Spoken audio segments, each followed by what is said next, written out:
Hello, everyone, and welcome to today's episode of Tales of Honor podcast. This is episode number 455, and as promised, I have two birthdays to go over today. Oh, I guess it depends on which order you want to do this in, oldest to youngest or youngest to oldest. Flip of a coin. Let's start with youngest. We'll go with the youngest living Medal of Honor recipient today, which is William Kyle Carpenter. He was born on this day, the 17th of October, 1989, so he turns a glorious age of 32 years old, so a very happy 32nd birthday to Kyle Carpenter. I covered his story back on episode number 26, another Wayback Machine, so I'll have a link in the show notes to his story. And the other birthday for this day, the 17th of October, belongs to Gary Rose. Mr. Rose was born on this day in 1947, and he is a former U.S. Army captain that earned his Medal of Honor for his actions during the Vietnam War.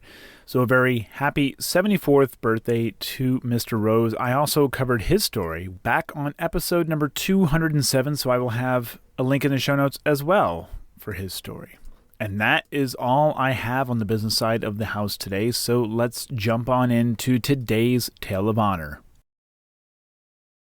Richard was born on the 23rd of December, 1924, in Glasgow, Kentucky, and like many in the South at the time, he grew up working on a farm for his father.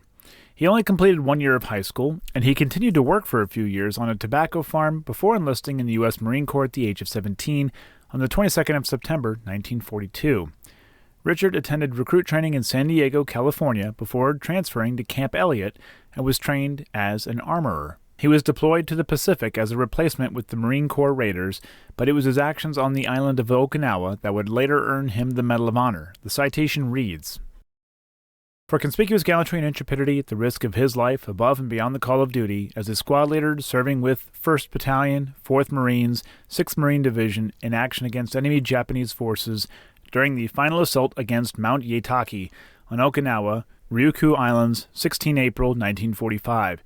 Rallying his men forward with indomitable determination, Corporal Bush boldly defied the slashing fury of concentrated Japanese artillery fire pouring down from the gun-studded mountain fortress to lead his squad up the face of the rocky precipice, sweep over the ridge, and drive the defending troops from their deeply entrenched position. With his unit, the first to break through the inner defense of Mount Yataki, he fought relentlessly in the forefront of the action until seriously wounded and evacuated with others under protecting rocks. Although prostrate under medical treatment when a Japanese hand grenade landed in the midst of the group, Corporal Bush, alert and courageous in extremity as in battle, unhesitatingly pulled the deadly missile to himself and absorbed the shattering violence of the exploding charge in his body, thereby saving his fellow Marines from severe injury or death despite the certain peril to his own life. By his valiant leadership and aggressive tactics in the face of savage opposition, Corporal Bush contributed materially to the success of the sustained drive toward the conquest of this fiercely defended outpost of the Japanese Empire.